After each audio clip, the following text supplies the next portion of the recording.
I could have a bit of that. You wouldn't let it look. Fabulous. Tell us what's wrong with Arsenal. Enter if you're sexy and love Jesus. Oh, suit you, sir. Oh. What's all this shouting? We'll have no trouble here. My ass.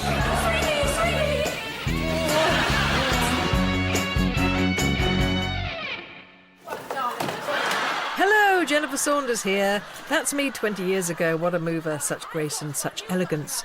Tonight we're going to unashamedly celebrate everything that was absolutely fabulous about comedy in the 90s. Oh, suit you, sir. Oh. What's the blandest thing on the menu? My ass. That's you, that is. That's your mum. 90s was a massive era for comedy. I think comedy was a lot cooler, a lot edgier, a lot trendier than I think we remember. Is it because I was black?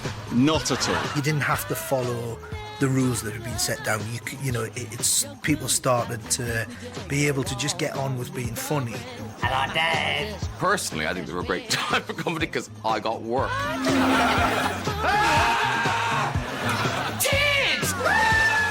This was the decade when comedy became the new rock and roll, selling out stadiums across the nation. I recently purchased some X-ray specs. That's a marvellous basque you're wearing, madam. And you, sir. Comedy was inspired by a cocky, cool Britannia. I remember Noel Gallagher's wife, Meg Matthews, asking me and Paul for our autographs for him.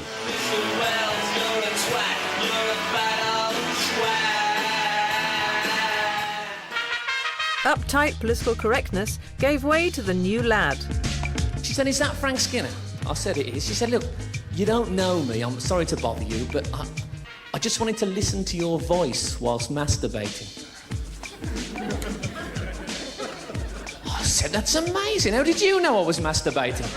This was kind of getting away from the more po-faced political comedy. It was like a two fingers to political correctness and to, just politics generally and, sort of all the conventions, all the comedy conventions that had gone before.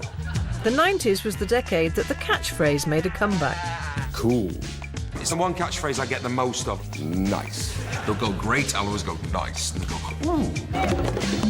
And things got very silly indeed.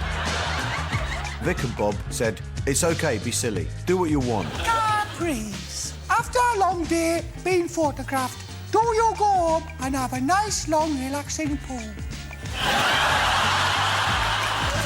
To top it all off, I'll be meeting the biggest comedy names that defined the decade. I, of course, don't remember anything that's ever happened to me. Not because I'm a major drug addict. Don't try and say that. No, but you are a major drug addict. But because I've got a sort of colander brain. So you and Rob, were you a double act? I mean, would you call yourself a double act, or...? We were sort of a classical double act in the sense of that sort of not really getting on at all. There you go. That wasn't so bad, was it? Bob's been getting work as Britain's top plus-size model. Doing okay? Doing okay? That's a lot of work. And I work on the trawlers. Hey! Where's me washboard? For most of the time, I'm very, very drunk. So sit back, hold tight, and try not to take too seriously anything you see in the next 2 hours. Sorry, hello? Oh, no, I can't. I'm filming this sodding documentary. Yes. That's ridiculous. You can't be serious about comedy.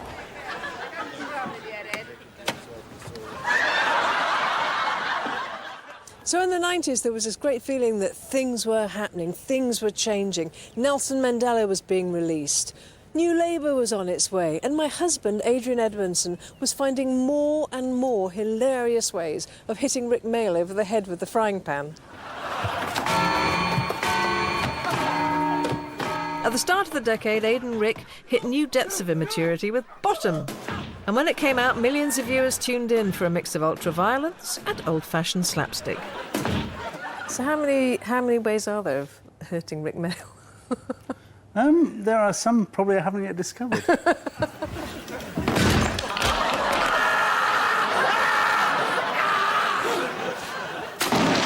His reaction is so good. I mean, Yeah. he can take a punch.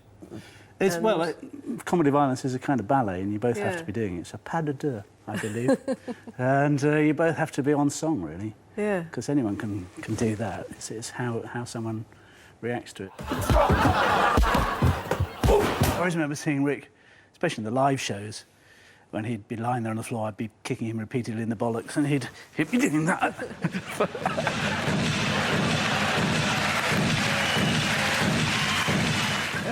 I just used to keep doing it to see how long he could do it. He'd look at you. Eddie, how did you get this drunk on £1.75? There's a sale on at the chemist's. Bottom ran for 3 series on BBC Two and was one of the channel's biggest comedy hits.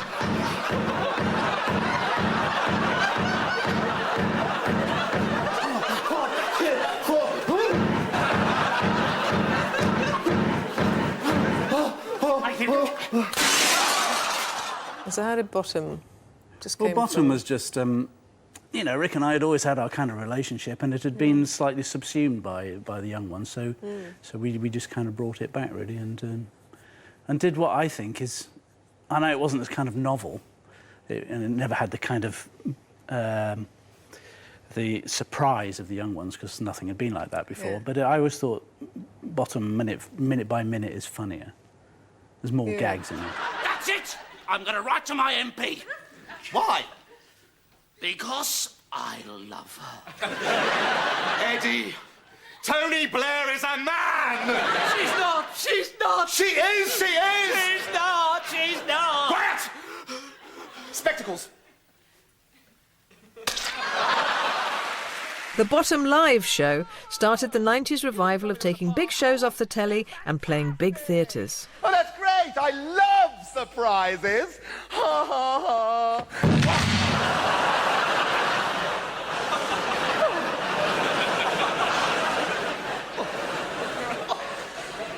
What did you do that for? It was a surprise. 93, I think we started in Bottom Live, and sold a shed load of videos. And in the video shop, there were only 3 videos on sale. There was us, Billy Connolly, and Chubby Brown. Extraordinary, because now you look at it and it's Well, just by like the end of the decade, everything. it had completely changed. Yeah. You went into Smith's, and there were racks and racks of live comedy DVDs and Yeah. videos, you know. But Bottom was a hugely popular show on 2, wasn't it? I mean, it... Yes, I think it eventually got beaten by Ab Fab. Did it? But before Ab Fab came along, it was #1, yes. I remember most of the 90s as domestic. Yeah, you know, yeah, I remember it's it true. mostly as us bringing up kids. You know, the work wasn't really to the fore, bizarrely. No. Which actually made it more fun because it didn't seem quite so important in a way. No, I just remember our opening night or something in Liverpool, and we were just about to go on and getting a small phone call from Beatty, I think it was, to say, "Where's the sellotape?" You're not going anywhere!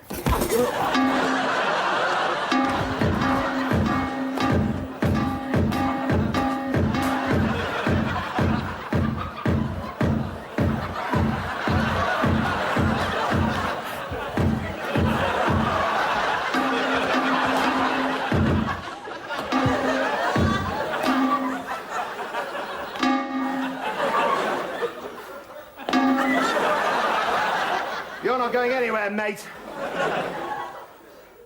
Mate? Mate? Eddie, you killed him.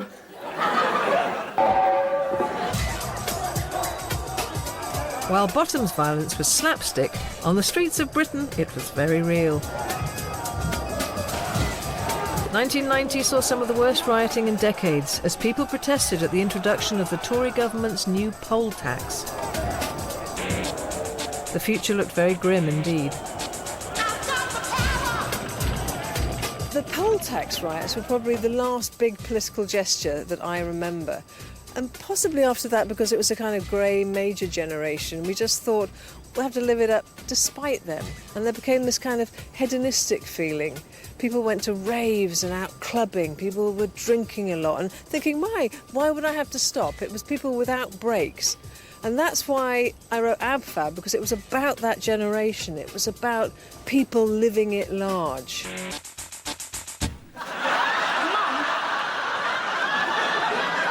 Keep the noise down. Comedy at that time also, it allowed people to become very silly again, very stupid. Coming up, I'm going to show you how comedy's new wave of 90s superstars embraced their sense of silly. And they don't get any sillier than My Best Mate. What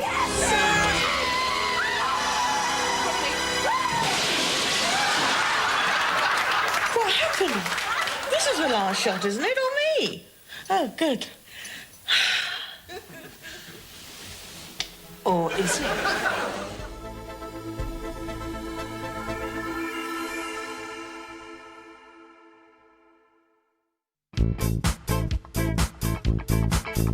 What you two don't seem to realise is that inside of me, there is a thin person just screaming to get out. Just the one, dear?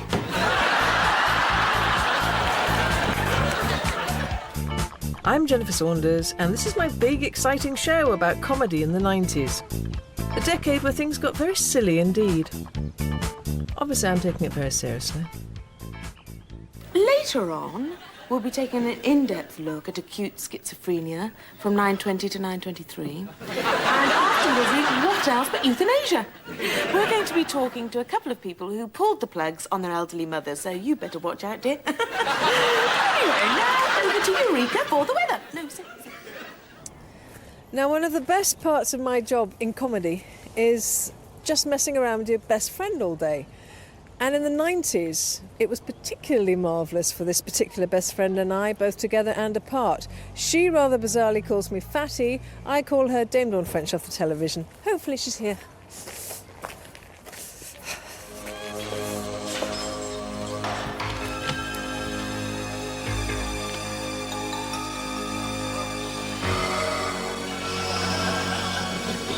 It's me.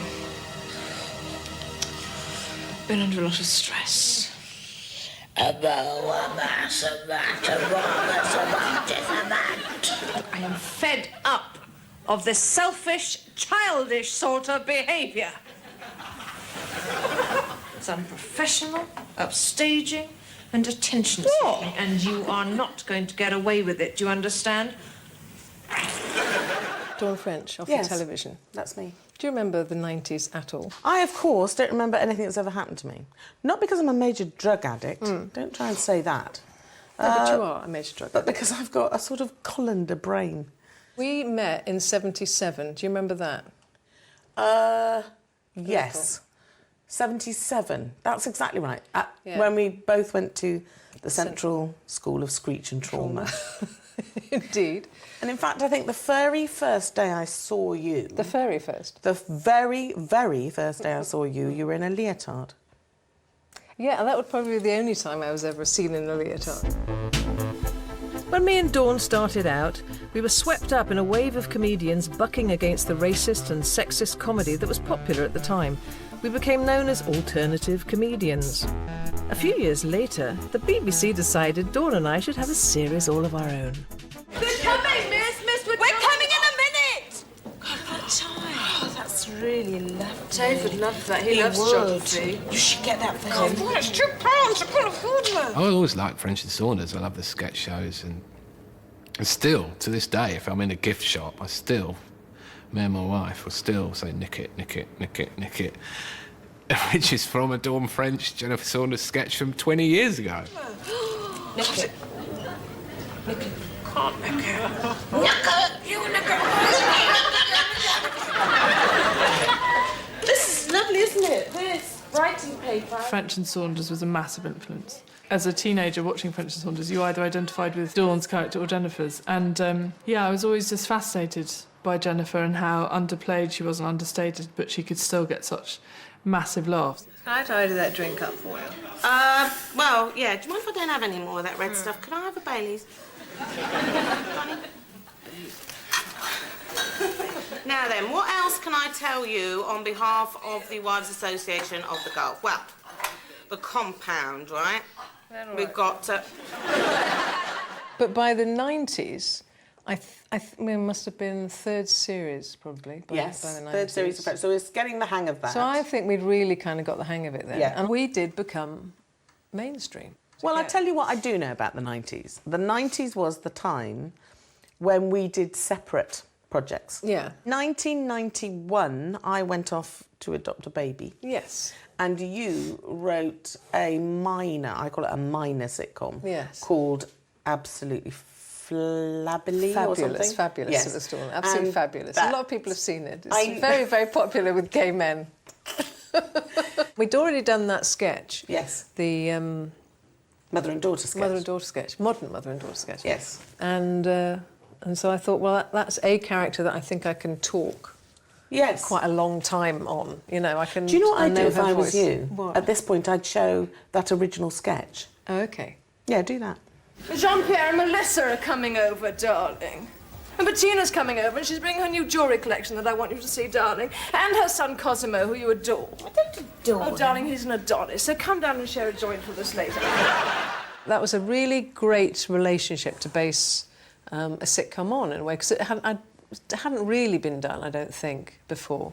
The very straight daughter. The and reverse roles. The crazy mum. A year after that initial French and Saunders sketch, I put those characters into a sitcom of their own, capturing the mood of the debauched 90s.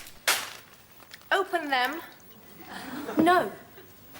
This is not how it's going to be anymore, Mum.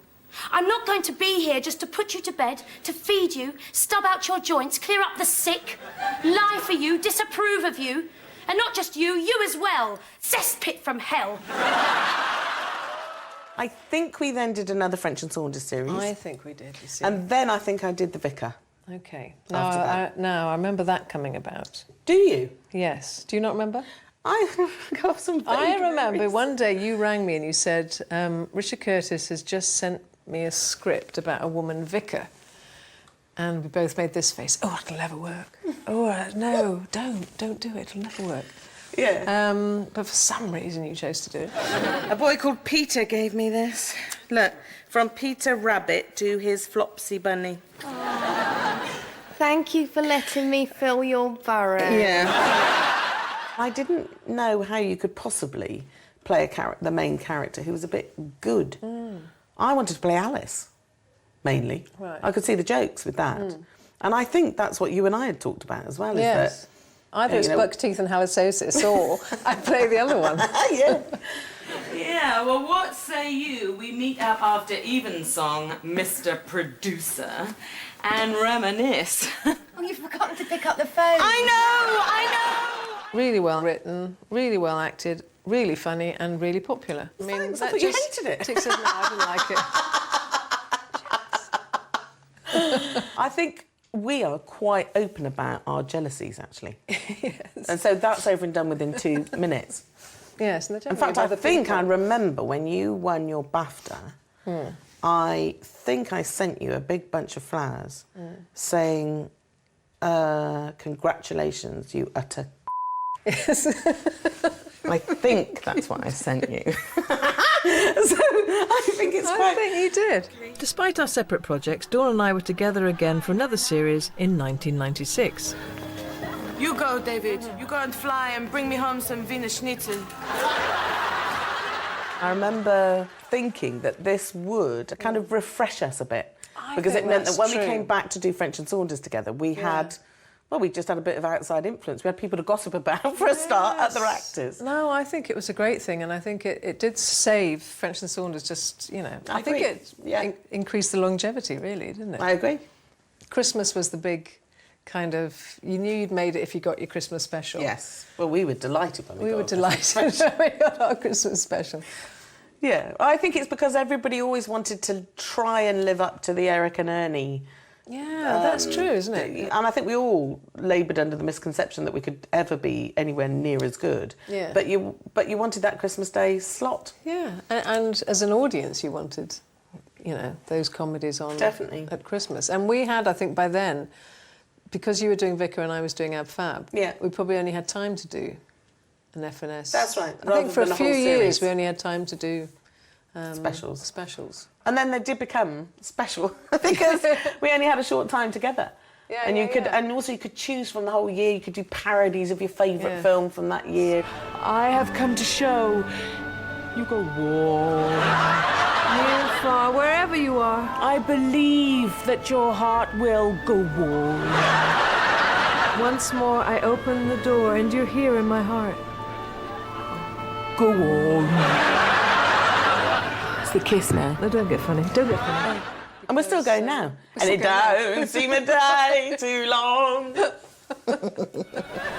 Jack, I want you to draw me like one of your French girls. What, on a bicycle with some onions? By 1998, we had a big budget Christmas special. Not bad for a couple of alternative comedians.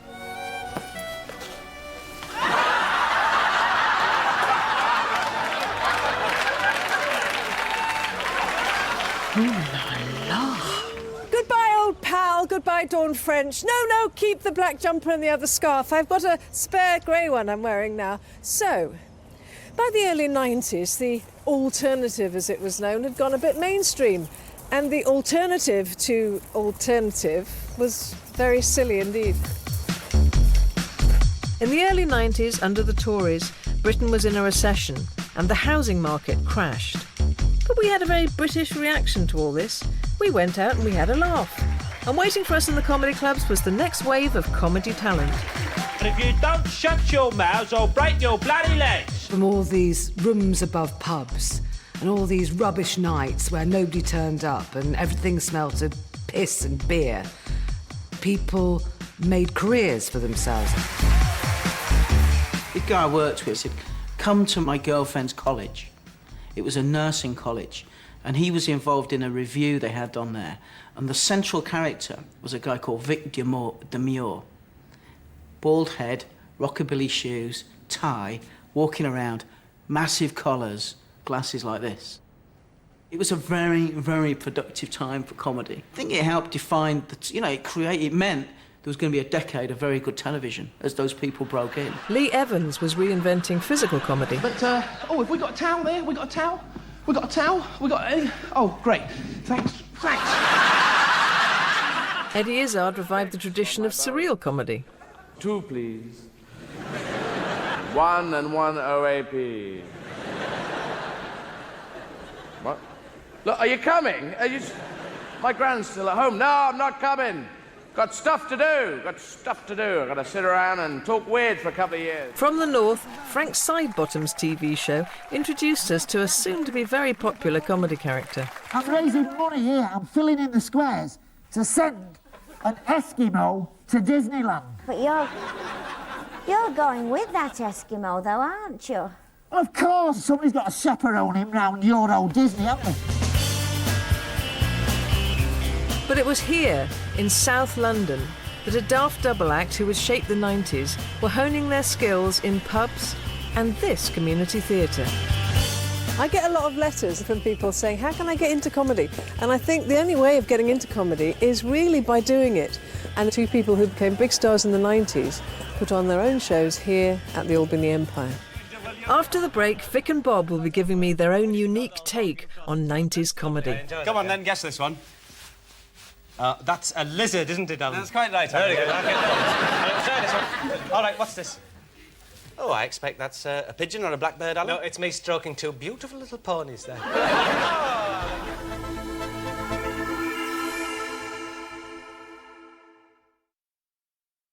Just a thought. Wouldn't a mobile be a good idea? It's 2011. Who has an answer machine? We all live for the weekends, don't we? Whether they're long ones, quiet ones, or big ones. However good your weekend, make it better. With a 24-hour reception, hundreds of great locations, and king-size beds without the king-size prices. From just £29, make your weekend a Premier weekend. With more hotels than anyone else. Premier Inn. Everything's Premier, but the price.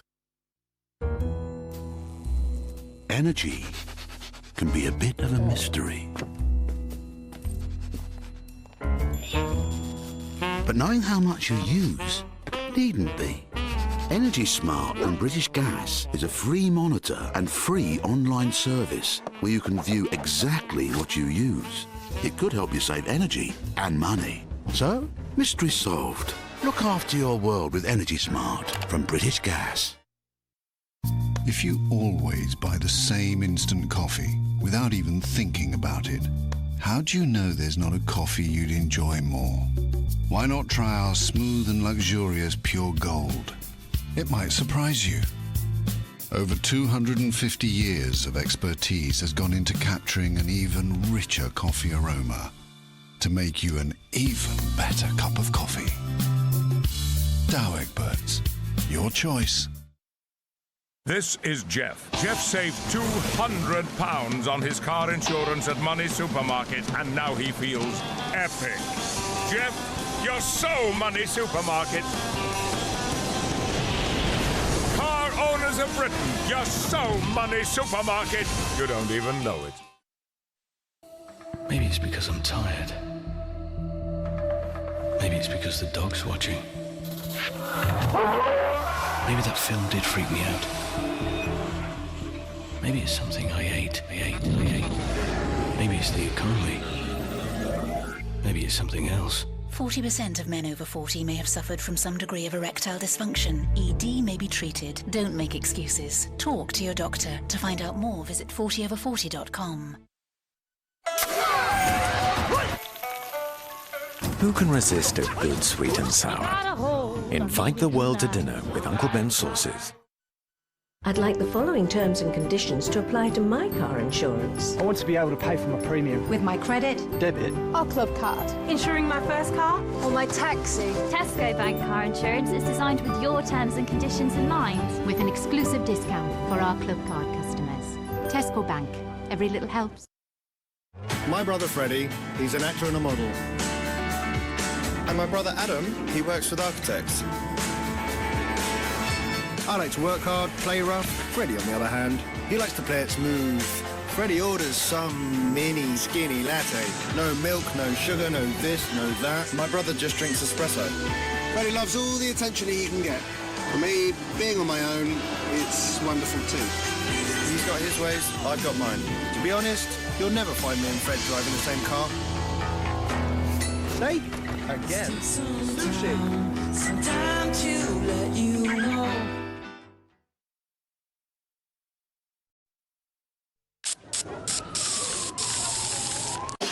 Move over, Strictly. There's a bad boy in town.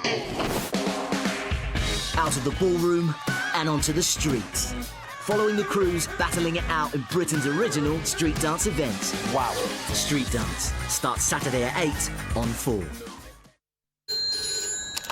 If you're not talking to me, I'd like to know that you're not talking to me.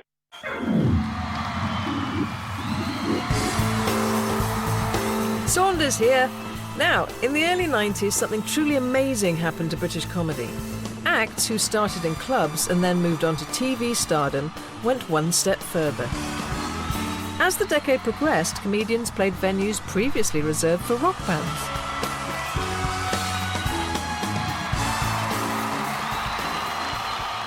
Comedy was being called the new rock and roll, and it didn't get more rock and roll than when Newman and Baddiel sold out Wembley Arena.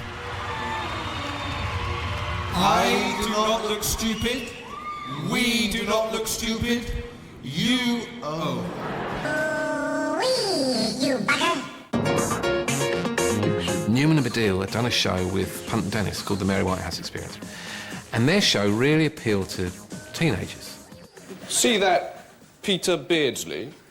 I'm aware of him. That's your girlfriend, that is.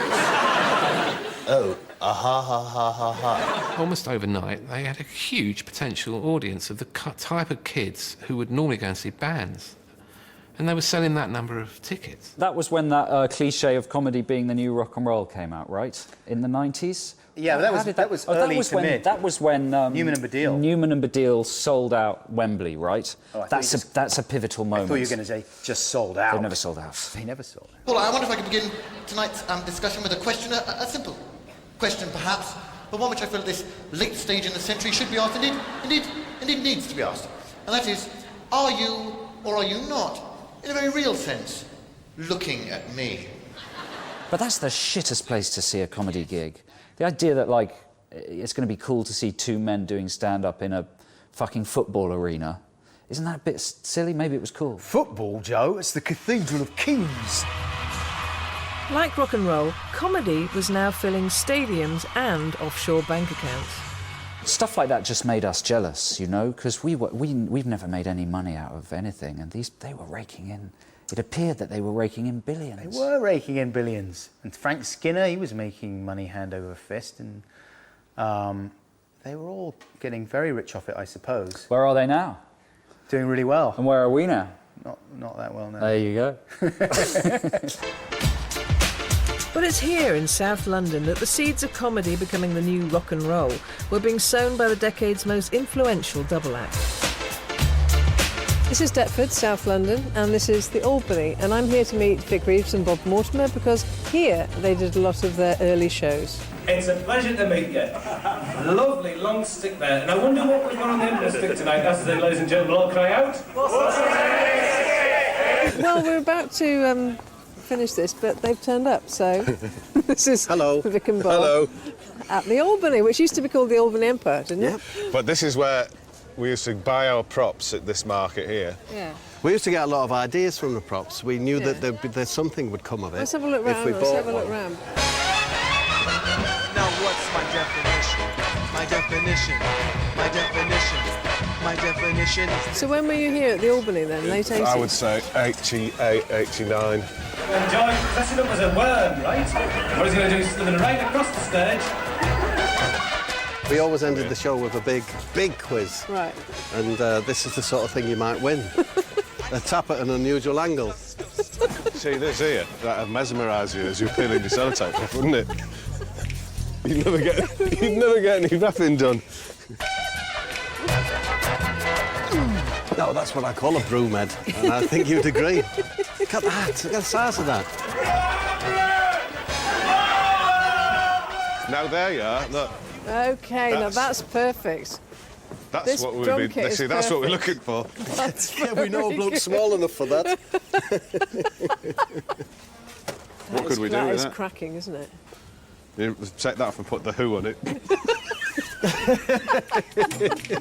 Well, thanks for showing us your stuff. Oh, that's OK. There's nothing we actually want I mean, it's just the first of my house clearances. I've got many houses. Over 20 years ago, before the leap to TV, they had a Sunday residency on this very stage. Here it is. Oh. It seems sort smaller. of what I remember. He regurgitates a shrimp or regurgitating any of the numbers 1, 2 or 3. All right then. 1. Very good. I used to come out here. Hello.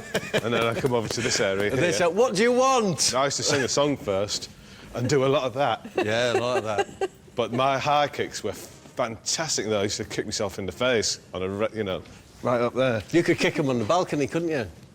My foot quite often got stuck in that trellis work. In the summer of 1990, Vic Reeves' Big Night Out made the move from the Albany to Channel 4, and for many set the comedy tone of the decade.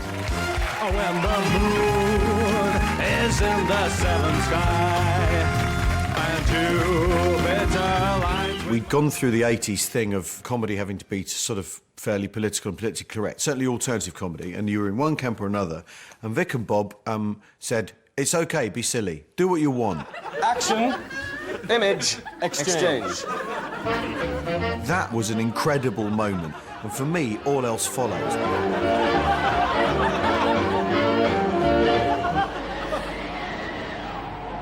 When it went on, when the Big Night Out went on,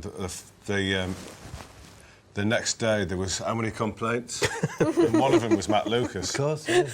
He said, this is the biggest load of rubbish I've ever seen in my life. Please take it off. But by the end of the 6 weeks, he was like hooked, massive fan.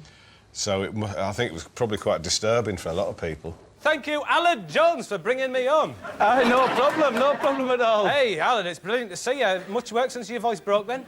Well, not really. I've been selling these burnt shower caps on the estate, you know. Good idea. Not going too well, really. And I've got these eyebrow wigs. But you immediately were kind of called surreal and all these other media words they like to throw at you. But presumably you were just doing what you found funny.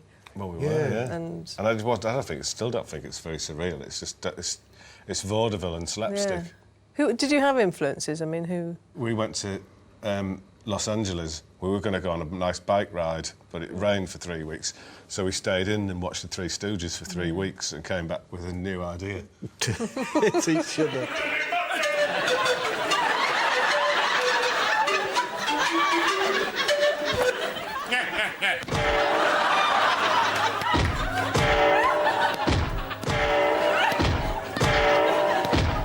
Stop it! Hey! I can't keep my hands off them. What? My arms!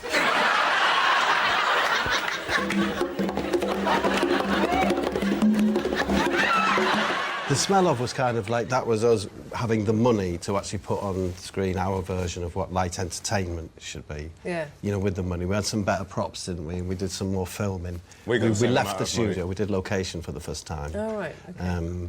We've got the same amount of money as you. Oh, did you? Because we said, How'd how you much know? did they get to make theirs? They said, can we have the same? And I said, yeah. Because Wow. we want the same production value as you. Mulligan and O'Hare's instrumental version of Brimful of Asher by Corner Shop.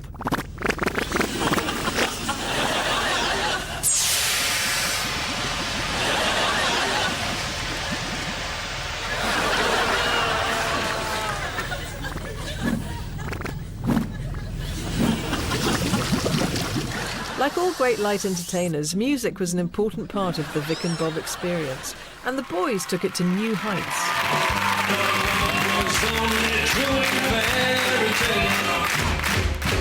I do remember there was a lot of mixing between the kind of rock and roll and pop crowd and comedy and TV generally. I mean, it did seem... We hung around more with pop people than like comedy people at the time. I don't really know why. I think it's because we got the chance to win. In the charts. Dizzy, I'm a Believer, and Born Free. Of course. So 2 number 3s and a number 1.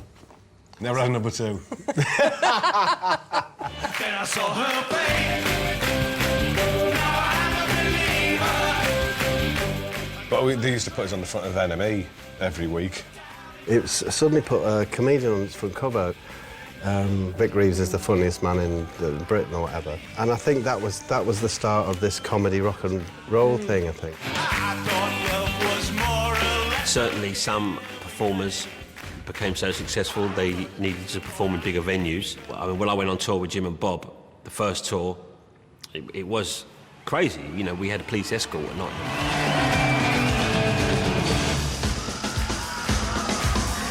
That was rock and roll, you know, people were drunk and maybe on other things, I don't know. I'm so dizzy, my head is spinning. Whirlpool, it never ends. And you go make it spin. At the Empire in Liverpool, was it the hotel? We were outside the hotel, there was like 450 girls outside shouting, Bob, Bob, Bob. Remember them? You never told me about that. I went out dressed as you. I'm Bob. And back on TV, it didn't get more rock and roll than Vic and Bob's Britpop quiz show triumph, Shooting Stars. Yes, Mark, you've won tonight's Star Prize, and it's this. A nice, tasty snack! We called it Shooting Stars because we were listening to Shooting Star by Bad Company at the time. Right. And and it wasn't. I don't think it was meant to be funny, was it? I think it was. I reckon. Well, yeah, it was, but it was. It wasn't very funny. Russell, this is your question. So, I mean, Dawn and I is a double act. By the 90s, we'd sort of started doing, you know, our own little shows and sitcoms and things apart from French and Saunders. And I think it kind of invigorated the double act relationship. Did you Well, we did. Work apart? Did you want to work apart? No, I think we definitely didn't want to work apart, but, you know, eventually you do. Said, you know, necessity insists. Bob's been getting work as Britain's top plus-size model. Doing OK? Doing OK? There's a lot of work. And I work on the trawlers. Night after night. I've done some presenting and acting and things on my own. And I've done the Churchill dog. Oh, yes. That's the only thing I've done, I think.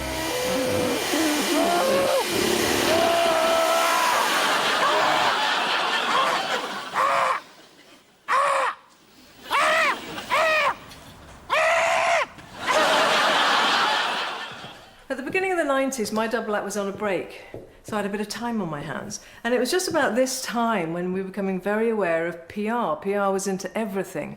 And so there was fashion PR, there were launches, there were lunches, there were red carpets.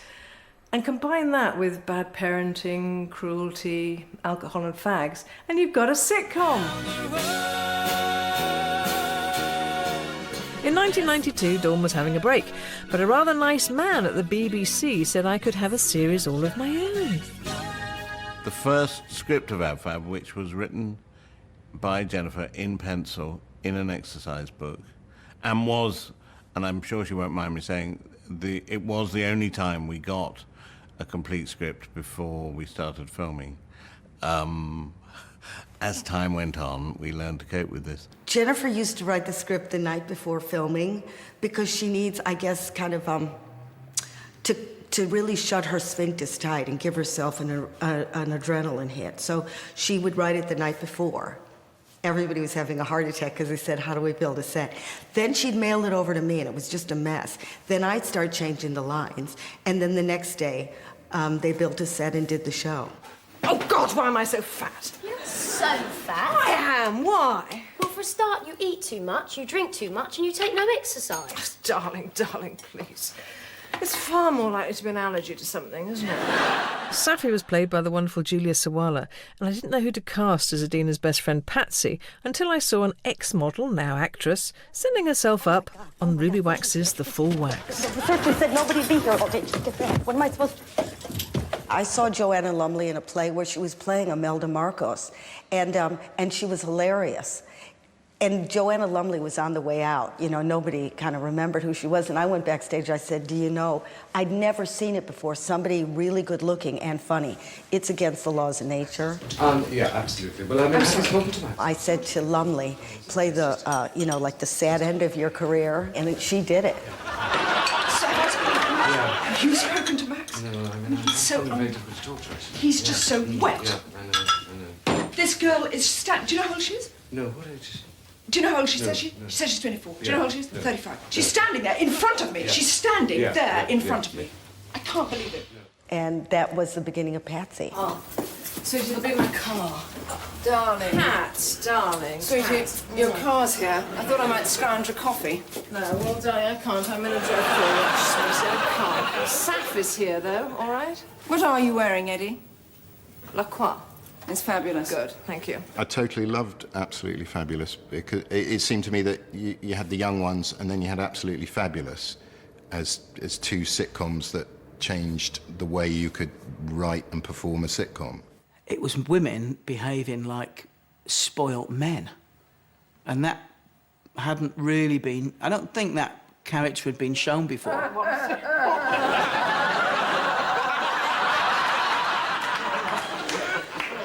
now, this was one, and this was one, and this was one. We haven't much, have we? This one. And that box. We knew women like that, Jennifer and I, and we used to trail them. One of them gave me a lift in her Jag, and I heard her going, don't you ever fucking tell that person, don't you ever. And then she'd hold the phone and go, yum gecko, ring gecko, yum gecko. And then she'd go, tell the bitch, she's fired, yum yoho, ring gecko. So we loved that whole like confusion of spirituality and PR. And so it had to go on television because we knew too many people that needed their asses kicked. Party, party, party, party, party. Oh, Koo Stark's having a retrospective of work she's yet to do. All right. That'll be drinks and a press call. Book launches. One. Bill Wyman's coping with cystitis. Press call him ribs at sticky fingers. We thought the PR people were going to be the people who were going to shout at us most and hate us for laughing at them, which was, after all, the idea of the show.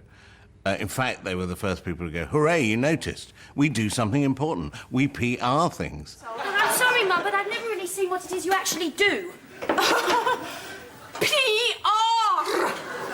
Yes, but PR! I PR things! People, places, concepts. Lulu! Now, I'm sure you're wondering where Patsy herself is in all this. Well, she's on her way, darlings. Be patient. I'm so looking forward to this. Ab Fab tried to capture a mood of a time when people seemed less interested in feeding the world and more interested in just feeding their own fat faces. But people were a bit fed up of political correctness, and the world felt a bit more decadent. It felt more laddish, a bit more wee. And comedy was mad for it. Street fingers, mad for it. If you're wondering, that was me being a bit of a lad. Coming up, I'll be getting tips from David Baddiel, the man who defined new lad comedy and gave us the biggest football song of all time.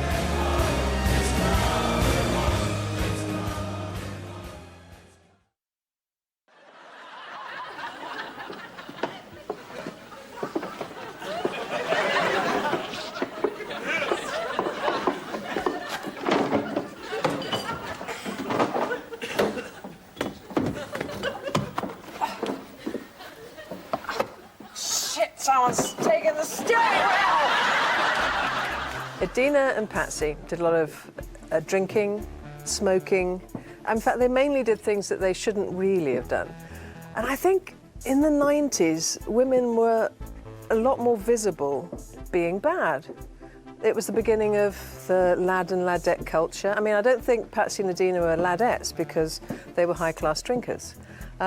But a lot of the stuff that happened was probably a reaction against a political correctness that had started in the 80s. And a lot of the acts that started in the 90s reflected that. If the ladettes had Ab Fab, then the New Lads also had their own sitcom. The New Lad was a 90s tag for men openly unashamed of their love of booze, birds and bad behaviour. And men behaving badly captured the mood of the time. You're sitting on the chair with your bottom all nicely tucked away. But we know it's down there, lurking. After all this sort of dotting I's and crossing T's and sitting up straight, it was just good to just actually be a lad and enjoy simple pleasures and do silly things. I don't think anyone would claim to be one, would they? Yes. Apart from Buckles. I wanted to be one, but they wouldn't have me. I'd go down to the Greyhound track with my pork pie hat on and beg Damon Albarn to let me in there, but he kept on kicking me in the willy. Loaded, the New Lad Bible, was the magazine launch of the decade, and it wasn't just glamour models that made it to the cover. When I started Loaded magazine, comedy was always going to be a key part of it in terms of content. I edited 36 issues of Loaded, and of the 36 issues, probably about 7 or 8 of them had comedians on the cover. And it was really important because the difference between our magazine and the magazine that had come before it was we took the piss out of ourselves. And I remember James Brown came on the first Vic Reeves tour, and he told me about this idea for a magazine. He said it's going to be really good, a lot of good music coverage, film, and no adverts for expensive shoes. That was his, that was his mandate. By Euro 96, it was safe for everyone to enjoy football again after the violence of the 80s, and the beer flowed freely for both lads and ladettes. I was never a new lad. I was never a lad at all. I just wasn't one of the lads. I mean, despite the fact that I was on the cover of Loaded, but I wasn't. No, I just wasn't laddish enough. Right, I'm off now to meet David Baddiel, who started the 90s as a bit of an introverted young comedian and ended it as a bit of a lad. And because he's a bit of a lad, I'm going down the pub.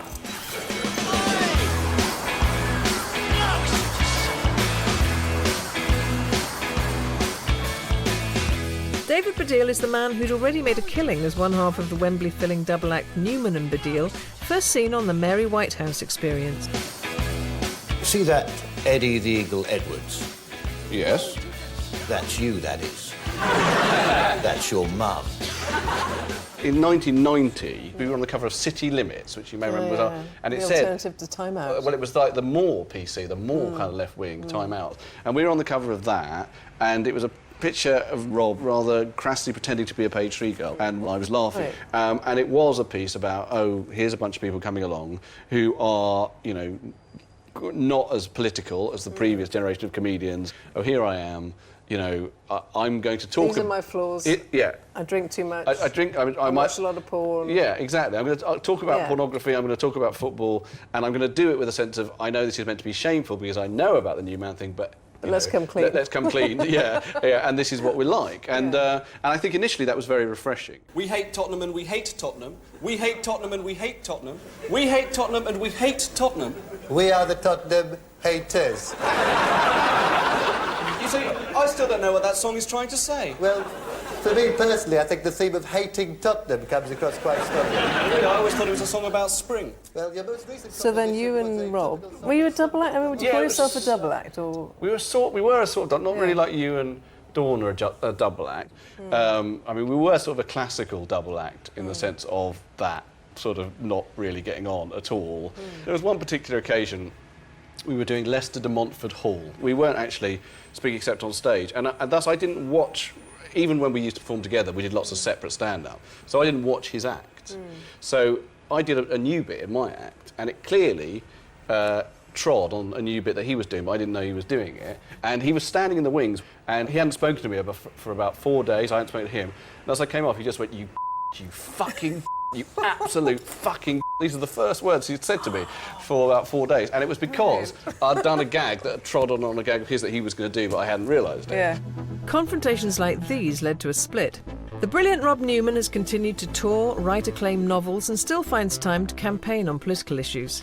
David kept in with the lads with his next comedy alliance. Managers can only watch and wait and hope. Come on, Kingsay! So you split up with Rob, and the next thing you're with Mr. Skinner. Yeah, I think I'd met him once and said hello, and he seemed like a nice bloke. And then the next time I met him, he said, my wife's chucked me out of my house in Birmingham. Have you got anywhere I could live? And I said, I've got a room in my flat if you want. And he moved in, and then he stayed with me for 6 years. We moved to different places. 6 years? Yeah, he stayed with me for 6 years, paid 40 quid a week rent. Even after he was on the telly and really famous, he was still paying 40 quid a week rent. So during the latter period of my time with Rob, he was my flatmate. And there was a slight sense of first and second wife about it, because they never got on. You know, sort of buzzing around me. When me and Rob split up, as it happened, this game, fantasy football, was just starting in 1993 or something, and the guy who invented the game rang me up and said, could you do this on the telly? And so we basically reproduced what we did at home, which was sitting around in a slightly skanky flat watching football. No, Pat, I should say that for anyone who doesn't know, you're a big Rangers fan, is that right? Well, with the risk of my husband never talking to me again, yes, I'm afraid I... Your husband's the Pope. How did you know? Do you recognise this? No, I don't. Why? I think you do. I think you wore this the last time you were in Glasgow.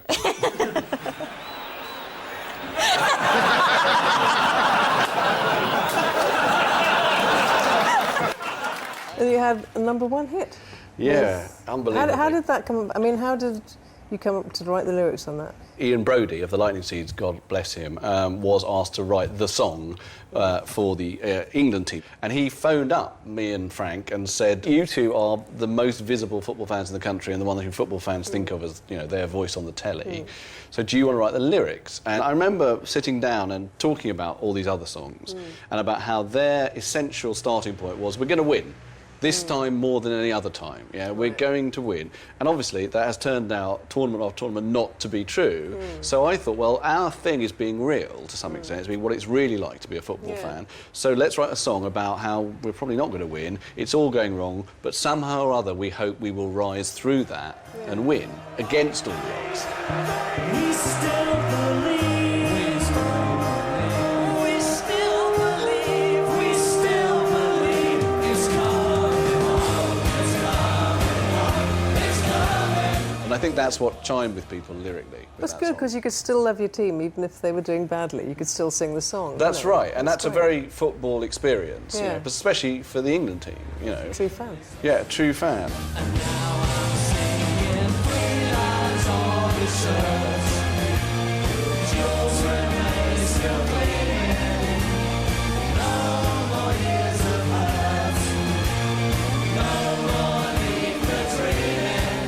I did feel sort of optimistic at that time. I don't quite know why suddenly, but it did feel that there was a lot of optimism. Yeah.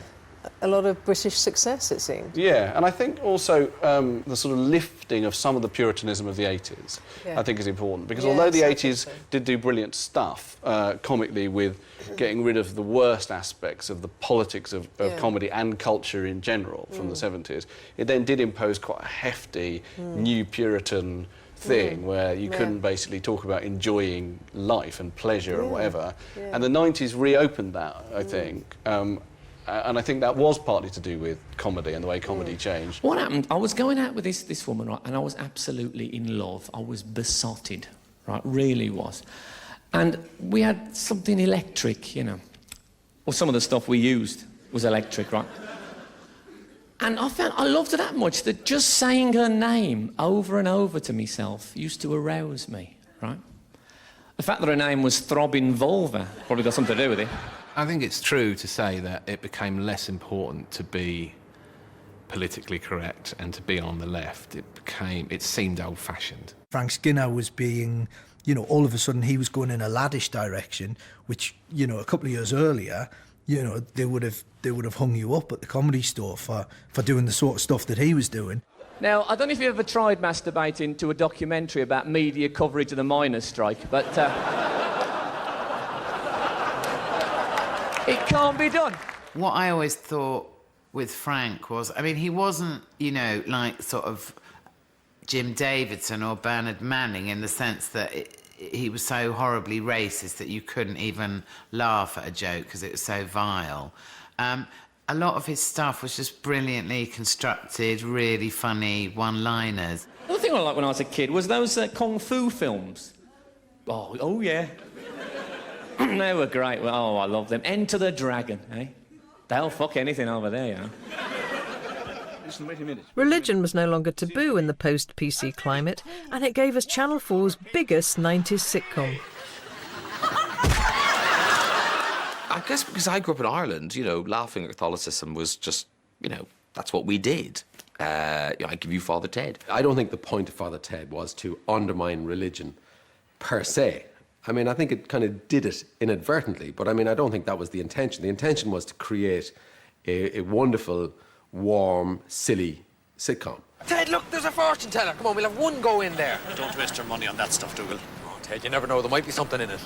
It's rubbish. How can anybody believe any of that sort of nonsense? Come on, Ted, just no more peculiar than that stuff we learned in the seminary, you know, heaven and hell and everlasting life and all that type of thing. You're not meant to take it seriously, Ted. Dougal, you are so too meant to take it seriously. Are you? Yes! What, heaven and hell and everlasting life? Yes, of course! I think the writers are probably atheists, but I don't think they're militant atheists. No! He's dead! Oh, we'll never see him again!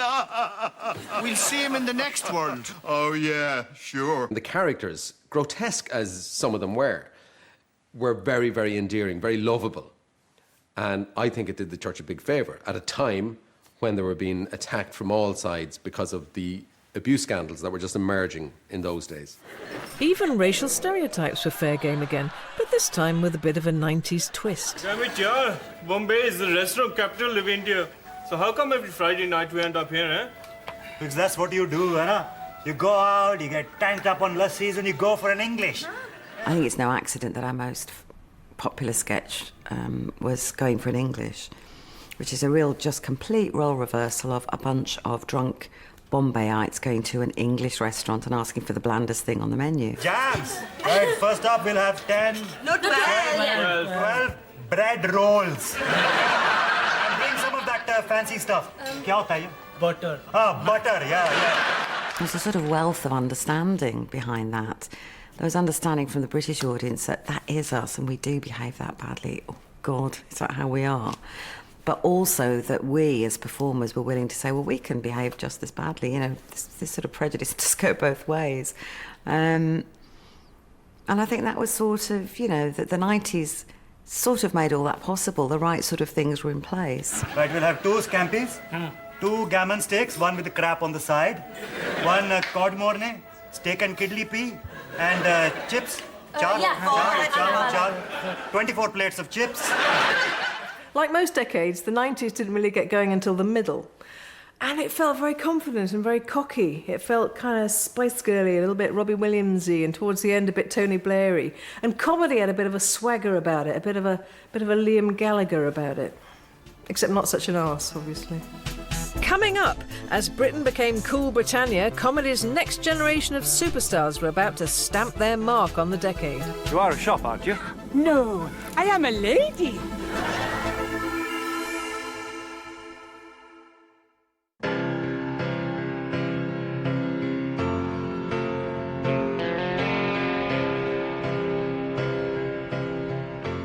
I remember the middle of the 90s feeling really great. Britain felt great. The Union Jack was back, yay! It felt like the new 60s, I suppose. You know, you had your Oasis, who were your Beatles, you had your Blur, who were your Kinks, you had fashion coming. I mean, everyone became knowledgeable about fashion, loads of new shops, loads of new bars. And on top of this, the icing on the cake, of course, was 1997 when New Labour came in. And I think comedy sort of reflected this and was part of this. It was cool. Britain was now called Cool Britannia. Indie music was now called Britpop. Labour was now called New Labour. Everything old was new again. Tony Blair wanted to hang out with pop stars, and pop stars wanted to hang out with comedians. You know, I remember Noel Gallagher's wife, Meg Matthews, asking me and Paul for our autographs for him. You know, and he was like this little nerdy bloke. He didn't have the guts to ask them. Like Britpop, comedy was looking to old traditions and reinventing them. It was a kind of a combination. There was new comedy, but in order to get it onto television, they did reinvent old formats. And your question Shooting Stars had Vic and Bob breathing new life into the panel show. If you shove all these new people into those formats, suddenly it seems really fresh and alive again. And I'd like to welcome a special guest over here now. It's Joan Collins. Hello, Jesus Christ, what happened, Joan? Caroline Ahern's Mrs. Merton character reinvented the chat show. You are the grand old lady of British television, isn't she? Thank you. Because she's 76, ladies and gentlemen. Hello? Where could all this reinvention go next? Nothing could prepare us for the dark take on the sketch show that was The League of Gentlemen. Yes? Good morning. Can I help you at all? Yes, I wanted to buy a can of Coke. I can't. A can of Coke. I can't. You are a shop, aren't you? No, I am a lady. The League of Gentlemen is such a strange... I mean, even now you look at it, you can't decide what it is. I mean, it's not quite a sketch show, and it's not a sitcom. It's a bit of both. It's kind of there's a narrative going on, and then the big revelation was, let's just have it in one place. But really, it was just a device. It was a way of making the sketches link and not feel like disparate sketches. You whoremongers! Idolaters! Liars! Your place is in the lake of fire and sulphur, where you will die the second death, the death that burns and tears for all eternity. It was just extraordinary. Their creation of characters, the realisation of those characters, the makeup, the use of costume, the fact that a lot of them were very, very believable, and some were just heightened. Well, the majority of them were heightened, so that you just thought, I've never met anybody like that, and yet I know that person so well. League of Gentlemen loved it because it's dark, and I like horror, and I like that combination of the two. Just nice, really, really new, refreshing take on comedy. A lot of the League and the sensibility in the moments that we wanted to capture are very filmic, and a lot of horror films do come into that.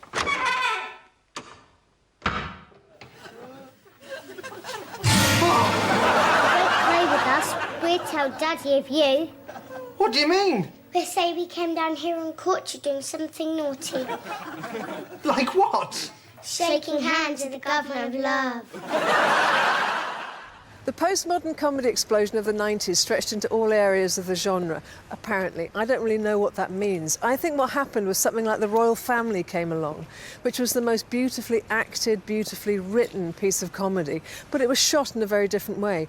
It was shot on single camera. It looked gritty, it looked kind of real, which is why we're here. But at its heart, it was really just a fantastic traditional sitcom. In that case, why would you need to spend more than that? Well, I think it shows to an extent...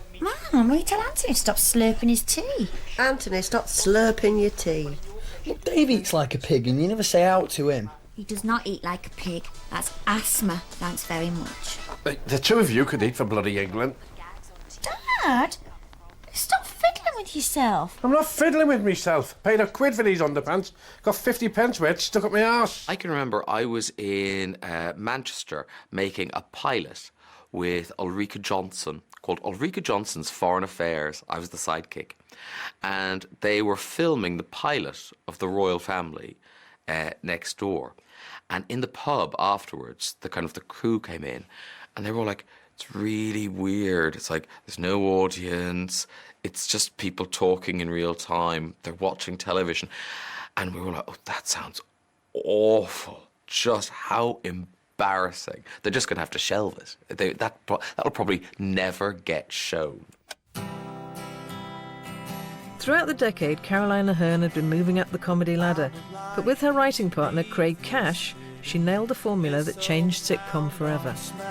It was so incredibly new and yet seemingly so old-fashioned in its structure, but, you know, shot in real time, and it was beautifully done, beautifully performed, beautifully written. It was just a joy, but you know, and an unbelievable admiration for Craig and Caroline.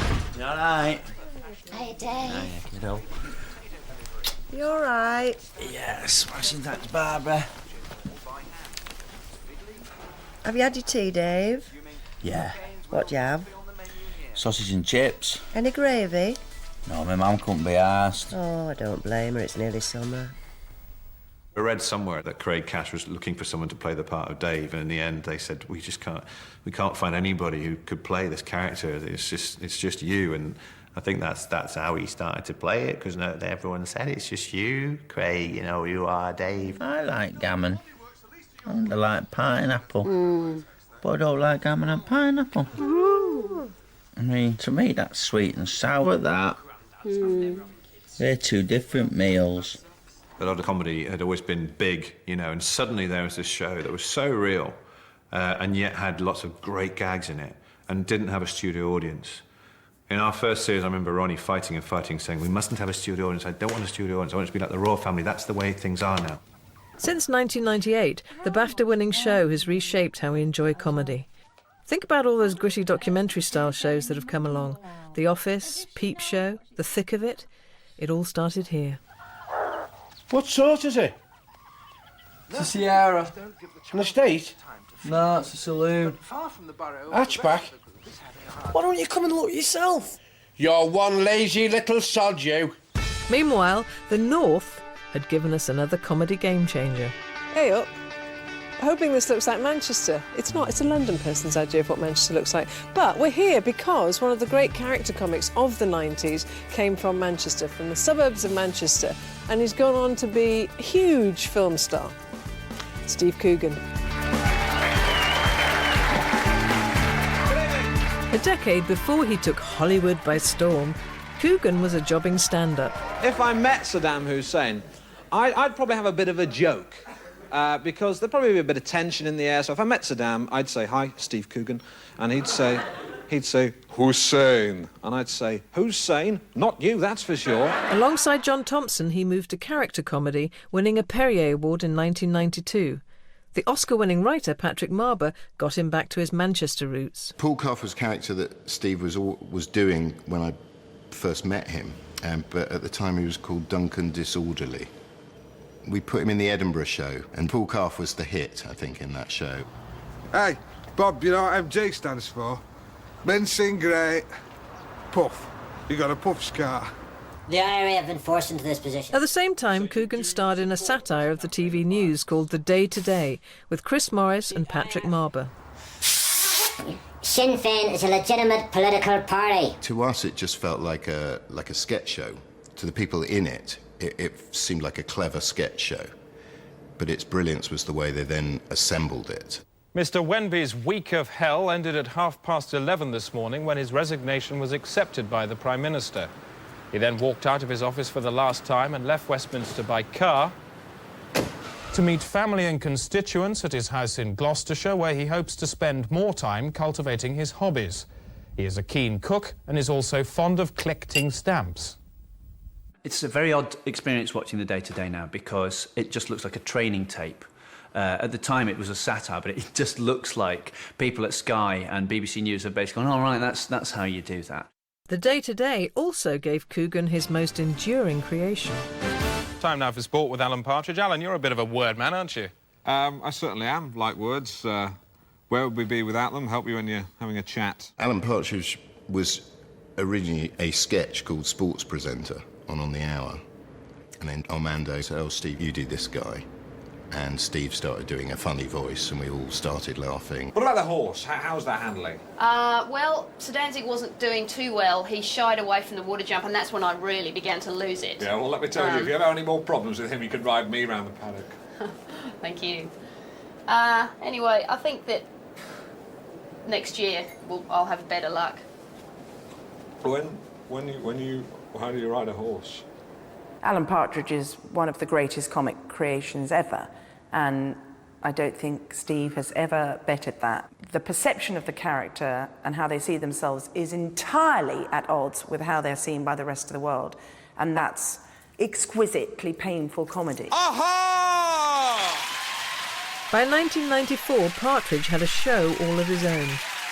He was a monster ready to be written, and it wasn't difficult to write Alan Partridge because we both knew exactly what he was and who he was. Tonight is what I call a JFK kind of a night, because just as everyone can remember what they were doing when President Kennedy was shot in the head, I like to think that 30 years from now, people will remember what they were doing when I first said, aha! My favourite character that I got to play in Know Me, Knowing You was the first one, actually. It was Sue Lewis, the show jumper. And I loved playing her partly because she was painfully shy. People say a dog is like its owner. Is a horse like its rider? I don't know. Can you speak up a bit? I don't know. I really enjoyed working on Sue Lewis, and I really enjoyed the whole process of sitting in rehearsals and saying, can I say a bit less? Can we get rid of that line? You don't think you look like a horse? Speak up! I hope not. Sorry, can we turn the fountain off, please? Steve and I both work in a similar way, which is that we try to get to the smallness of the character first and then build the comedy around that. So you try and find what's true about that character and make them as realistic as possible. Right. Coogan's high-precision approach to character comedy reached its 90s peak with the classic I'm Alan Partridge. I'll tell you what. You farmers, you don't like outsiders, do you? Like to stick to your own? What do you mean by that? I've seen the big-eared boys on farms. For goodness sake. He needs Alan. It's his other self, you know. It's his soul's doppelganger, you know. It's just there. It's inside him. I think he'll do Alan till he dies. If you see a lovely field with a family having a picnic and there's a nice pond in it, you fill in the pond with concrete, you plough the family into the field, you blow up the tree and use the leaves to make a dress for your wife, who's also your brother. By the end of the 90s, we already had multi-channel television, but then something was going to happen that would revolutionise everything. Someone invented the internet. And that changed not just the way we consumed comedy, but our appetite for it grew enormously. Coming up, for a generation that demanded fast-paced comedy gratification, Paul Whitehouse, the new king of the catchphrase. Microwaves, brilliant, but you can't put metal in them. I don't know why. Hello, they're brilliant.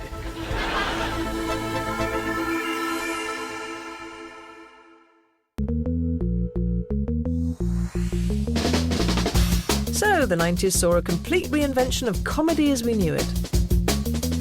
What do you use chickens for? They lay eggs. What do you mean they lay eggs? They lay eggs like you would have for your breakfast. What? Eggs come out of chicken? Yeah. Where do they come out of? The backside. They come out of their ass. Towards the end of the decade, huge developments in technology made TV cheaper to make. Can you name something that would make someone collapse at a nightclub? Drugs. What, some serious sort of fucked up cocktail? Yeah. So there was far more of it to watch. Go on, have another one. I think I've just seen the future, and it's scary. There seemed to be a lot more stuff around to distract us. The internet was huge. Mobile phones were becoming cheaper. There was loads of TV channels, and on those TV channels, there was loads of cheap telly. The Big Breakfast made a virtue of its rough and ready style by turning the studio crew into co-stars of the show. This was called Zoo TV. Can you move back there, please, and take the cards with you? Can you move back? It's impossible to because it's making it impossible to read. The Zoo TV thing was sort of amusing for a while, but when you're bringing up toddlers, it's a bit too much like your own home on the telly. It was things like the Big Breakfast and stuff that I kind of thought, yeah, I'm sure I could do that. On Zoo TV, anything could happen, and on The Word, it did. Oh, put your knickers on, dearie. Hey, it's going to be one of those shows, isn't it? TFI Friday saw Chris Evans turn his posse into comedy sidekicks. Danny, how good is that song? A palpable hit, sir. A palpable hit. This rough and ready approach gave birth to a new generation of comedy stars. Hello, welcome to the Adam and Joe Show. No longer reliant on big budgets and slick-looking TV studios. Now, Luke, I happened to notice when you arrived here tonight that you're still driving that old land speeder of yours. Let's just compare your Ickle land speeder to my big new X-Reg Millennium Falcon, which cost me 1 hour's wages.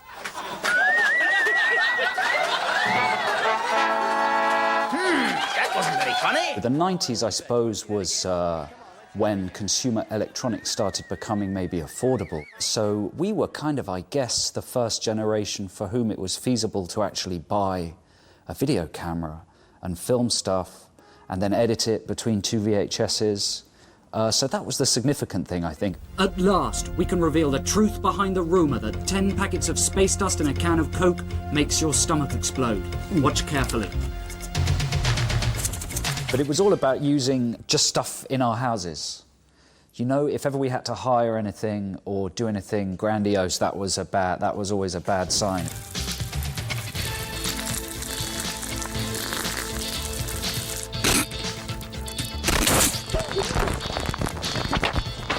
Sit up, man.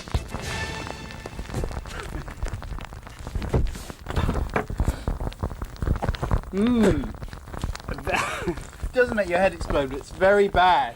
That's why we ended up using stuffed toys, Star Wars figures, you know, just lo-fi crapola, really. Hi, Keith. Hi. Cheap TV-inspired comedy which required little more than a microphone and a lot of front. Can I have a couple of short questions? I've just been up to the party. Everybody out there is wearing Chanel No. 5. Really? Are you sure? Yeah, you seem to be wearing Embassy No. 6. Was that a conscious decision? Obviously haven't got a nose for perfume. No, I'm right. Dennis Pennis is the one that broke the mould. He was the one who just went out there and started attacking the PRs and celeb worlds and just doing it on his own and being a sort of loose cannon within telly. Can I just have a quick word with you? You're not a man who likes to blow his own trumpet, but it'd be nice if you blew your nose every once in a while. Is that supposed to be funny? It is, yeah. That's what I wanted to be. Because I'm not a comedian, I don't know what I was going to be, I just wanted to annoy people, really. A lot of people's images of young people in politics, especially Conservatives, of them being sort of, I don't know, spotty, dysfunctional youths. Do you think that's a fair comment or not? No, it's not at all. Right. We used to call ourselves guerrilla comedians. I mean, I did actually dress up as a gorilla, but it was the other type of gorilla. And, yeah, I think that did. Actually, it came because TV, as it's expanded, has diminished the amount of money it has. So, for instance, news crews used to go out with, 4 people, and now they're all gorillas because they're doing it themselves. And I think in the same way comedies have, they get stripped down, and a lot of them are shot on the hoof. The 11 o'clock show's approach to high-volume, cost-cutting comedy was a training ground for 2 of the noughties' biggest stars. What's the biggest animal you reckon you could kick to death? Biggest animal you could kick to death? Yeah, you personally. Me personally, I suppose a donkey. Donkey. He's now going to meet the main copper, the guy who's sorting it all out. If it comes to a ruck, who do you think is going to win? It isn't going to come to a ruck. But if it does? No, it's not going to come to a ruck. This is being dealt with as peacefully as possible. Is it possible for us to get in? Not at this stage, because it's still dangerous. Is it because I was black? Not at all. But the appetite for fast-paced comedy and relentless catchphrases started in 1994, when a collection of up-and-coming comedy talents joined forces to make one of the biggest new sketch shows of the decade, and it called itself The Fast Show. Hey, ain't it brilliant these days? The pubs are open all day. Brilliant. They never used to be. It's brilliant. Fantastic. You can drink all day. Brilliant. And have you seen them new Photoshops where you can get your pictures developed in like 2 hours? 2 hours? Used to take a week. Brilliant. So, I mean, The Fast Show was kind of its time. Were you aware then of... I think you mean timeless. Kind of... It's not of its time. What you meant to say there was timeless. It came from its time, in that it was that kind of fast-moving, fast-paced stuff. And that was very much, I think, a 90s feel, yeah, wasn't I think it? actually, I mean, you know, it was... I don't know why people thought it was so radical when we did it, because it wasn't particularly. You know, it just sort of built from a little notion we had for some characters, and we thought, well, how can we develop this? We got these brilliant people in, and we realised we could play with the whole, you know, process. And we were very conscious that, you know, it sounds like a sort of a wanky phrase, but we would make it in the edit, you know, and, you know, we really cut things up and cut it right down. Catchphrase, gag if you can be bothered. If not, get off before anyone's noticed you haven't actually put a joke in. Go somewhere else. But that was a very clever thing to do, especially because people were now probably had remote controls and were just flicking over so fast. Suit you, sir. Were you out with a lady last night, sir? Oh, did she want it, sir? Did she, sir? Did she? Did she want it, sir? Oh, suit you, sir. Suit you, sir. Oh. Klasicos de paratos miatrogi avali portos. Scorchio. I'll get me coat. Washing a car, Paul, is very much like making love to a beautiful woman. Fast Show was the king of catchphrase comedy. I suppose what was different was that it was in a sketch format, and sometimes that was the sketch, was them just saying that, but didn't stop being funny. Hey, where's me washboard? There are other comics that people talk about, character comics, and they say, oh, he's the next Peter Sellers, whatever, but Paul Whitehouse is beyond that. I mean, the way he changes himself, the way he changes his voice, the fact that sometimes you can't even see Paul Whitehouse under those characters. This is a plane, and it was arse. Made in Tiverton in Devon about 100 arse years ago. Paul Whitehouse and Charlie Higson were performers and producers on the series. So you see the superb. We found a group of performers that were just all sort of on the verge of being big, and obviously went on to great things, a lot of them, you know. Yeah, we were very lucky, and they were just like sort of children, you know. No, they were all very talented and complicated. How did that dynamic work? I mean, how did it all sort of, how did you divide up the Brian Clough once said, stuff? he said, right, what we do is we talk about it for 20 minutes, and then we decide that I was right. Okay. And, you know, what we would do is line them up against a wall, Charlie and me, point a gun at them and tell them that they were right, but that our opinions would hold sway.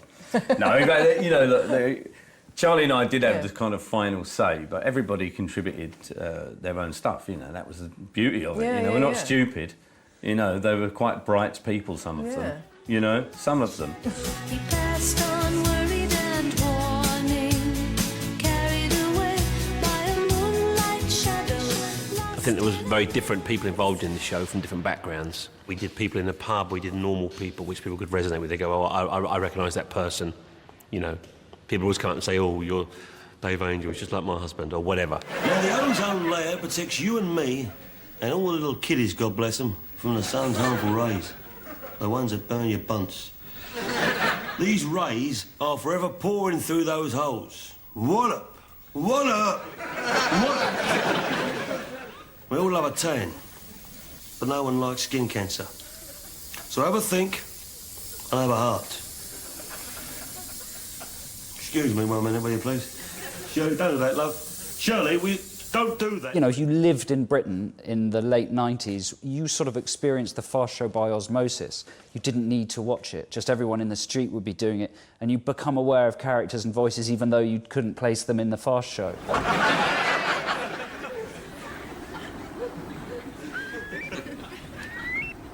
This season, I'll be mostly wearing Dolce & Gabbana. It caught on, really, you know. Plus, it was quite simple. Catchphrases repeated over and over again. We ruined comedy, let's face it. We ruined it. Incredibly, all these years later, the Fast Show's best-loved catchphrases haven't been forgotten. Hello, and welcome back to Jazz Club. It's the one catchphrase I get the most of all the characters. Nice. Your public made you. Your public are your fans are the people that made you. So I'm always civil. They'll go, great. I'll always go, nice. And they go, ooh, it's made the day. I'm not going to go, they're going to go, great. And I'm going to go, fuck off. You know what I mean? It's not... It's really not very nice. Great. Really great. I was doing a Lexi Sales show, which I used to do before I did the Fast Show, and Paul and Charlie just said one day, oh, you're funny, do you want to do a bit on this new show we're doing? So I went, yeah, all right, whatever. Now listen, should I have worn my hair up, a bit more grown up? Might have made me look a bit severe, though. I know what you're thinking. Make my face look all puffy and bloated, wouldn't it? No, listen, come back. I want to know. I need to know the truth. Does my bum look big in this car? It is of enormous pride to me that Does My Bum Look Big in This is my creation. And can I say it's in the Oxford Book of Catchphrases as being originated by me. And beware all advertisers that it's trademarked to me as well. There's no doubt the 90s was Britain's most hedonistic decade in ages, and Ab Fab reflected that. And as I round up my look at the best of 90s comedy, there's one person I still must meet.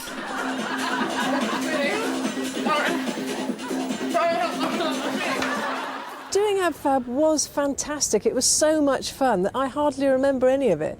I think probably we were drunk most of the time, but we had a great time. And now I'm going to go to a big, big house in the country and meet someone who might remember a little bit more. She might not. She was very, very old now. Come with me.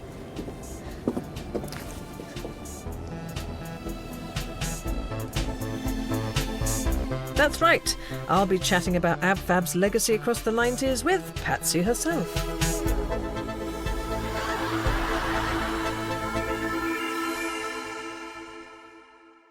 Talking to me.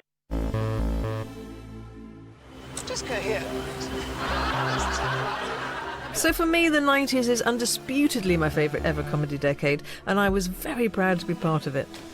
Why, oh, why do we pay taxes? I mean, just to have bloody parking restrictions and buggery, ugly traffic wardens and bollocky pedestrian bloody crossings, you know? And those bastard railings outside shops so you can't even get in them! I mean, I know they're there to stop stupid people running into the street and killing themselves, but we're not all stupid! We don't all need nursemaiding! I mean, why not just have a stupidity tax? Just tax the stupid people! Absolutely Fabulous turned out to be quite popular in the 90s, which was great because we got to, like, make more of them. We got to go to America because it became a bit of a success in America.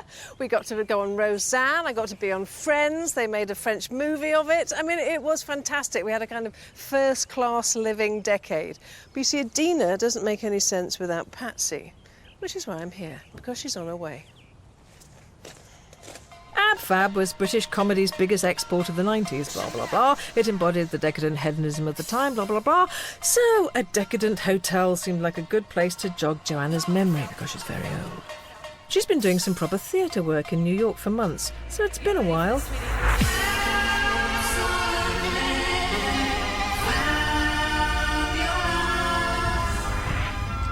Don't worry about this wall, just drive over it. That's it, yeah. Who cares? It's just a little flower bed. Thank you. Oh, welcome. Thank you so much. I can't believe I'm here.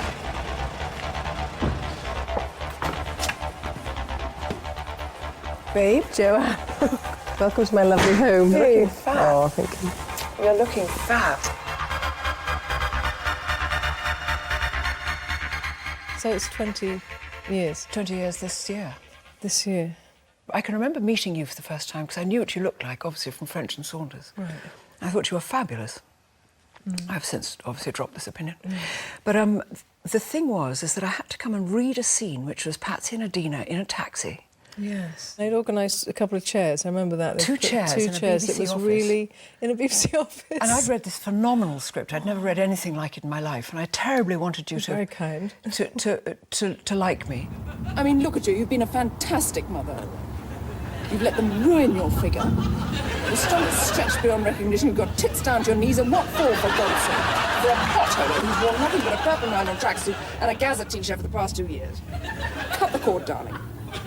Left here if we're going to Harvey next. Left. The characters of Patsy and Adina were two of the best creations of that time. It was kind of based on those sort of, very kind of hard-nosed PR-type businesswomen. And I loved it. I thought it was great. I just thought the contrast between Jennifer's character and Joanna Lumley was great. Joanna Lumley had to be the other woman. I mean, there was no question. She had to be the yin to the yang of Jennifer. Oh, here's my list. Go through my list. Door handle, done. Well, congratulate yourself, Eddie. Lunch done. Well done, sweetie. I was working in Covent Garden at the time in restaurants. And Adina and Patsy, I tell you, they are very, very based in reality. You still see them now, and it's quite sad to see them now. Speech. Oh, I read my speech. Congratulate yourself anyway, Eddie. It was kind of against the whole PC culture that had grown up. It was like 2 fingers to that. We're just going to do what we want.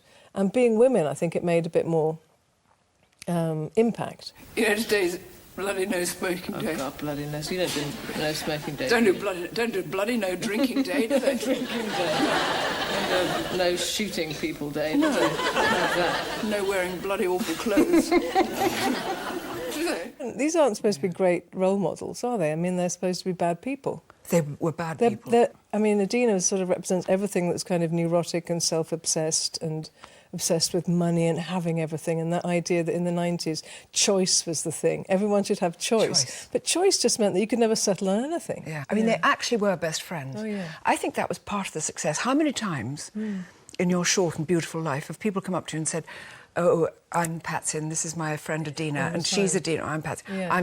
Oh, my mother's Not always just like... girls. No. No, I mean... The amount of people who said, you've hit us on the nail. What? What? Step out of the car, please, madam.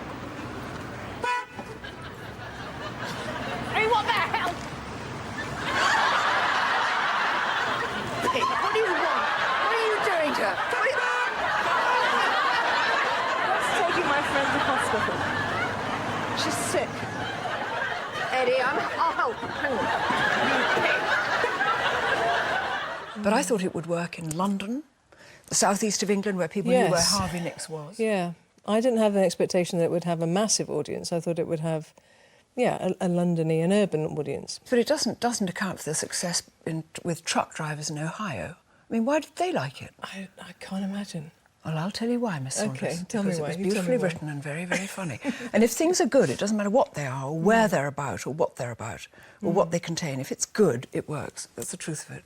The combination of all those people, I think it's like, it doesn't happen often, but everybody worked together. Yes, they did.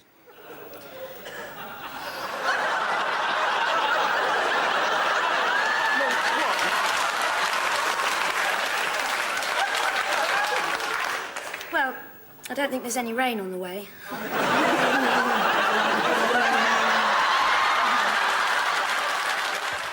Bubble was one of my favourite characters, because Bubble represents everything about the 90s, about a job but a not job, about getting away with it, about being able to, that kind of pretense. Is there anything I should look at? Yeah, a few of them columns come through. What? Paper that comes out. What? What paper? Very important, urgent paper. What? Tell me, tell me. The paper that comes out the answering machine. She needed her because if she had someone who actually could do the job, she'd be shown up immediately, so she had to have someone like Bubble. Oh, we're being saved by English heritage. What's that mean? Where? Yes, yes, saved. No, sued. I mean, there is this idea that Patsy and Adina were the first ladettes, which probably isn't too far off the mark. I mean, in that they were out there doing what they wanted, drinking as much as they wanted, smoking, which you could do in those days, actually, inside a house. Yeah. So maybe they were a little bit the first ladettes. I think they probably were. Yeah. It's rather shocking to think of that. It and is also slightly shocking to think of the drinks we made up just because they rhymed, like Stolly Bolly Cocktail. I mean, Stolly people drink those. I mean, I remember people writing to me and saying... I've never tasted it. We've never drunk it in our lives. No. But people saying, yeah, we had 4 of those. And you go, we must be dead. Why? Insane. But I tell you what it did do, which was before that, people used to ask for a glass of champagne, and after your clever, funny show, Miss Saunders, people asked for a glass of bolly. Eddie, darling, we need some drink here. Right, darling, champagne. Yep. We've got 1 bottle left, darling. Are we going to do any more? She said desperately, eyes hungry. Well... With the beseeching eyes of a starving woman, frankly. I can't get a job. I'd love to do some more. Because I think the world's changed enough for there to be enough interesting stuff to do and talk about, and I'd be fascinated to see... It doesn't matter when we pick them up or how old they are, because we've seen that they live to 112. They do.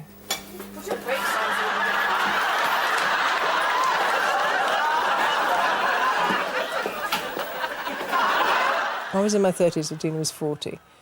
So Adina's now 60. Well, I'm now 83, so I mean, I can pick it up anyway. Will you write it? Yeah, of course I will. Will you write me a part in it? No. Cheers, sweetie. Cheers, sweetie. Cheers, darling. Cheers, babe. So there it is, my look back at the biggest laughs of the 90s. Comedy in the 90s was some of the greatest comedy ever made. And there was a huge amount of it and great variety. And a lot of it drew on everything from light entertainment to hammer horror. And it felt new and exciting and inventive.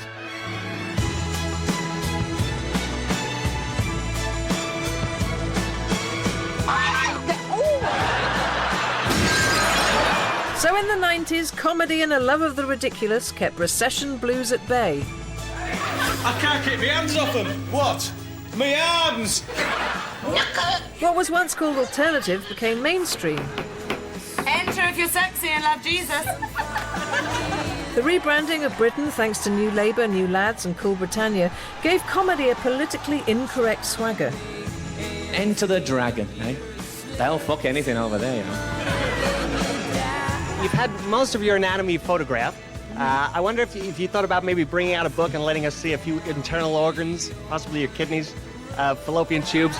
Cheap and cheerful TV inspired daring comedy voices who went on to conquer Hollywood and achieve worldwide fame and infamy. Me has heard both sides of the argument. Me don't understand either of them.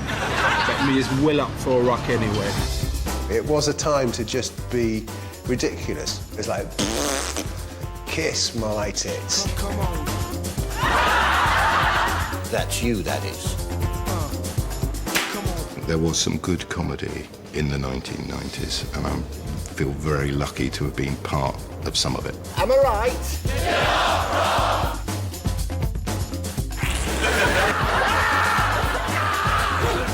The 90s sort of had room for people playing with the form and enjoying it. What's all this shouting? We'll have no trouble here. I just came in for a can of Coke. I can. I don't remember watching much telly in the 90s, though. We were out rocking and rolling. Hanging about with the old, you know, Creedence, Clearwater Revival and people like that. Again. Stop it! So, was the 90s a good decade for comedy? I mean, we have to say yes, don't we? No. Oh. Why? I just thought I'd end it like that, really. No, it was a cracker, wasn't it? I mean, it was... I don't know, I'm afraid. For most of the time, I'm very, very drunk.